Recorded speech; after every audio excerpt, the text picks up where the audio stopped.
نحمده ونصلي على رسوله الكريم أما بعد فأعوذ بالله من الشيطان الرجيم بسم الله الرحمن الرحيم والمحصنات من النساء إلا ما ملكت أيمانكم کتاب اللہ علیکم وأحل لکم ما وراء ذالکم ان تبتغوا بأموالکم محسنین غیر مسافحین فما استمتعتم به منہن فآتوہن أجورہن فریضہ ولا جناح علیکم فیما تراضیتم به من بعد الفریضہ ان اللہ کان علیما حکیما سبحان ربک رب العزة عما یصفون سلام علی المرسلین والحمد للہ رب العالمین اللہم صل علی سیدنا و مولانا محمد وعلى آل سیدنا و مولانا محمد وعلى اصحاب سیدنا و مولانا محمد وبارک وسلم ثم صل علیہ.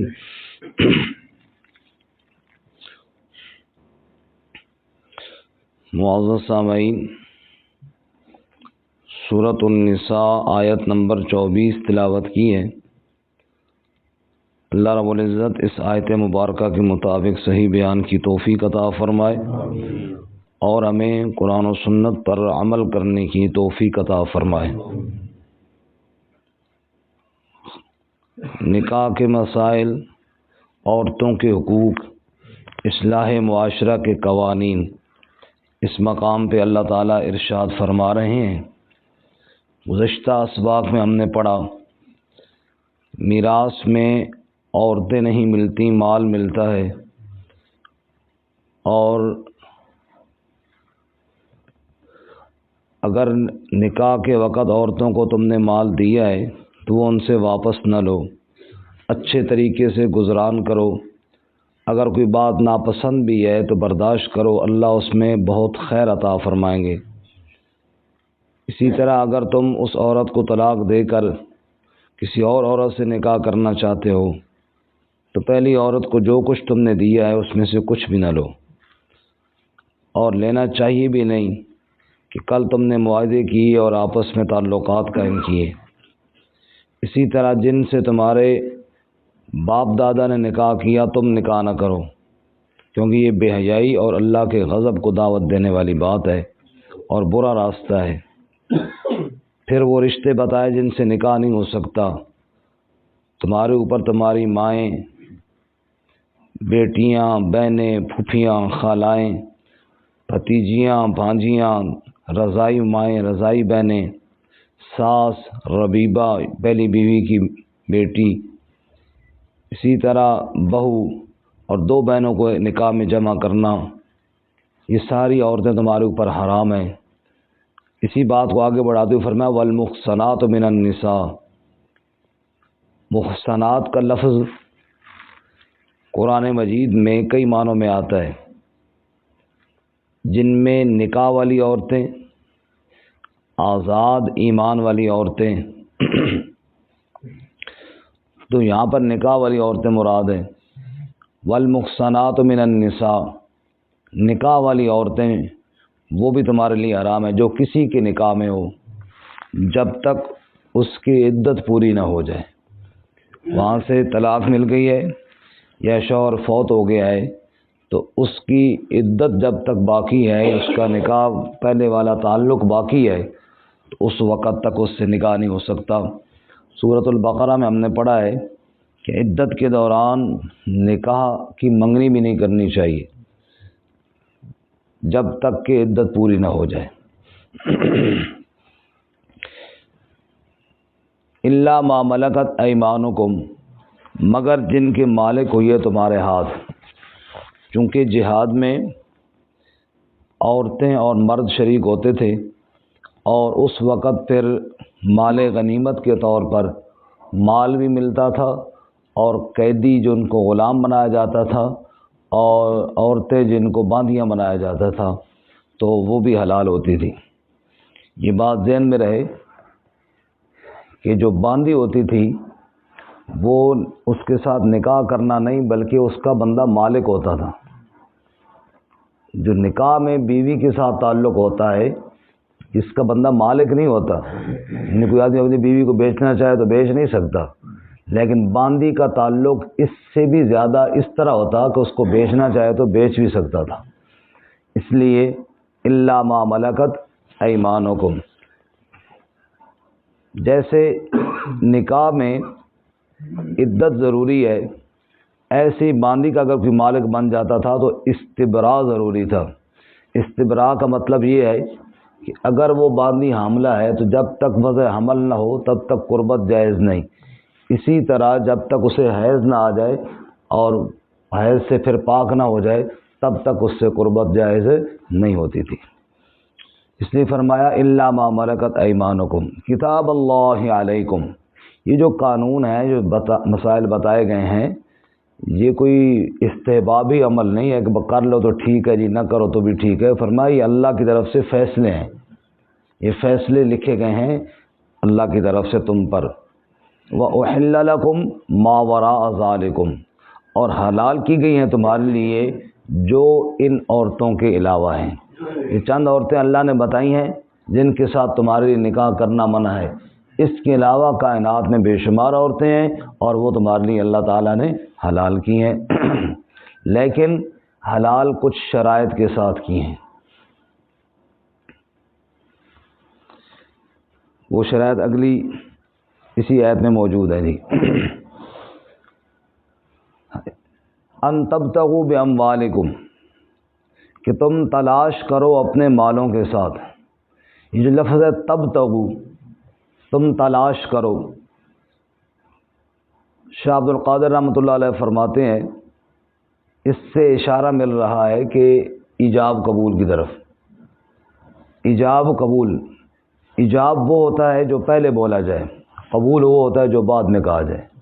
تو پہلے عورت کی طرف سے اجازت لی جاتی ہے، اس کو کہتے ہیں ایجاب، اور پھر شوہر سے قبول کروایا جاتا ہے کہ تجھے قبول ہے، وہ کہتا ہے جی قبول ہے، یہ ہو گیا قبول۔ ایجاب اور قبول، اس کو کہتے ہیں تلاش کرنا، کوئی بات چیت کرنا۔ جیسے کسی بھی معاملے میں آپ کوئی چیز خریدتے ہیں، کوئی بیچتے ہیں، تو اس میں بھی ایجاب قبول ہوتا ہے، یعنی بیچنا چاہتا ہے وہ کہتا ہے جی ٹھیک ہے یہ میں نے بیچنی ہے، جس نے دکان ڈالی ہے وہ سمجھو کہ ایجاب ہے نا، وہ بتا رہا ہے کہ یہ چیز ہم نے سیل کے لیے رکھی ہوئی ہے، تو پھر جب ریٹ طے ہو جاتا ہے اور پھر بندہ لے لیتا ہے وہ قبول ہو جاتا ہے۔ تو ایجاب قبول ضروری ہے۔ ایجاب میں عورت کو شریعت نے اختیار دیا ہے کہ وہ انکار کرے تو کر سکتی ہے، اس لیے اس سے اجازت لینا ضروری ہے۔ اجازت لینے میں ہمارے ہاں یہی طریقہ کار ہے کہ اس کا بھائی، اس کا والد یا کوئی قریبی رشتہ دار وہ اس سے اجازت لے لیتا ہے اور آ کے مجلس میں بتا دیتا ہے۔ بعض علاقوں میں لوگ کہتے ہیں، ابھی اس دن میں نے ایک نکاح پڑھا تو وہاں بھی آؤ جی آپ بھی آ جاؤ، تو میں نے کہا میرے ضرورت نہیں ہے، آپ اجازت لے آئیں۔ نہیں جی نہیں، شریعت میں بہت سختی ہوتی ہے جی، تو بہت ضروری ہوتی ہے، تو یہ کوئی ضرورت نہیں ہے کہ پورا محلہ بندہ اکٹھا کرے پھر پتہ چلے، بس اس کے پاس اس کا بھائی، اس کا والد یا جو بھی اس کا وکیل ہے، نکاح پڑھانے کے حد میں اگر محرم موجود نہ ہو تو غیر محرم بھی جا سکتے ہیں۔ محرم غیر محرم کا وہ الگ مسئلہ ہے، جیسے عام عورتوں کے لیے مسائل ہے۔ اجازت کے لیے یہ شرط نہیں ہے، جس مرد کو بھی عورت اپنا اختیار دے دے بس وہی اس کا وکیل ہے۔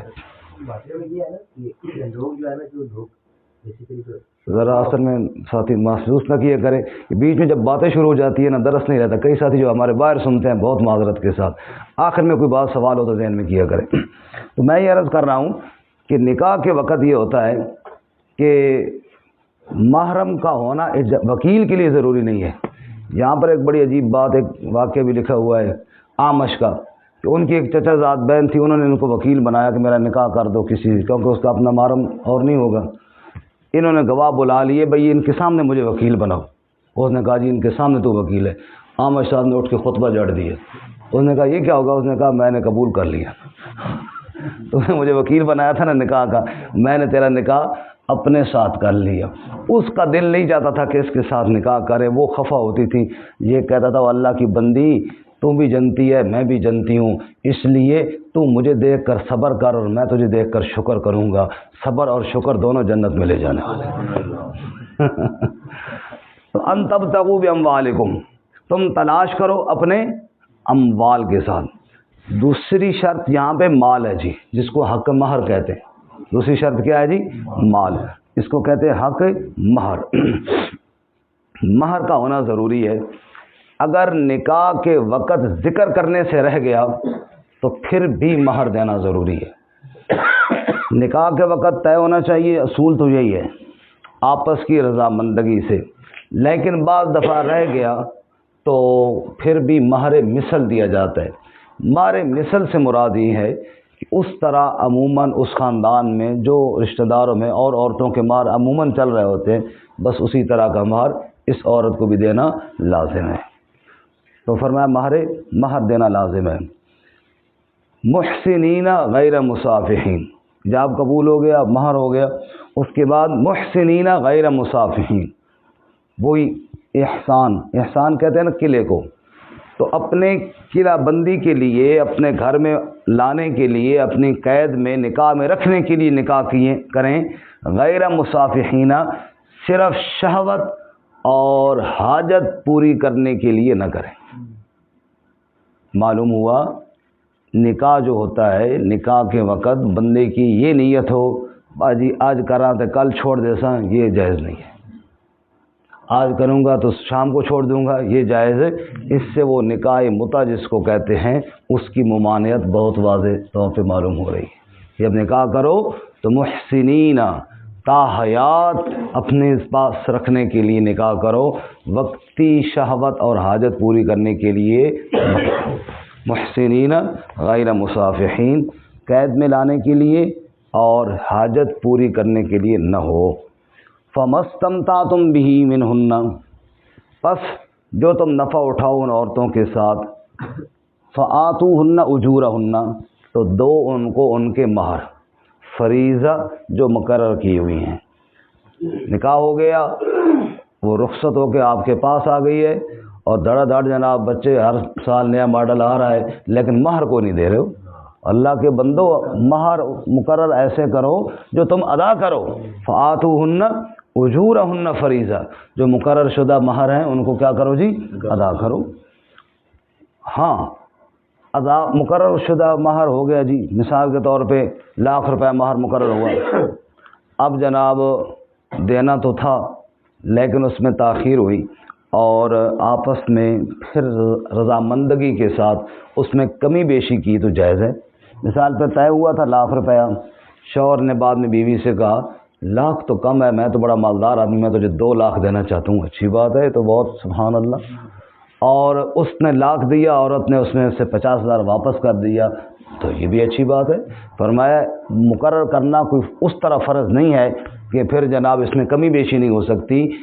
فرض مقرر کرنے کے بعد اگر پھر بھی تم آپس کی رضامندگی کے ساتھ، رضامندگی ضروری ہے، تو باقی رضامندگی کے ساتھ اس میں کمی بیشی کر لو تو جائز ہے۔ اس لیے اللہ تعالیٰ فرماتے ہیں وَلَا جُنَاحَ عَلَيْكُمْ، تمہارے اوپر کوئی گناہ نہیں، فِيمَا تَرَاضَيْتُمْ بِهِ، اس میں جو تم آپس کی رضامندگی کے ساتھ کر لو، مِن بَعْدِ الْفَرِيضَہ، مقرر کرنے کے بعد، ان اللہ کان علیما حکیما، بے شک اللہ تعالیٰ علم والا، حکمت والا ہے۔ رب نے جو قوانین بتائے ہیں یہی علم والے بھی ہیں اور یہی حکمت سے لبریز بھی ہیں۔ اللہ عمل کی توفیق عطا فرمائے۔ ترجمہ دوبارہ سنیں۔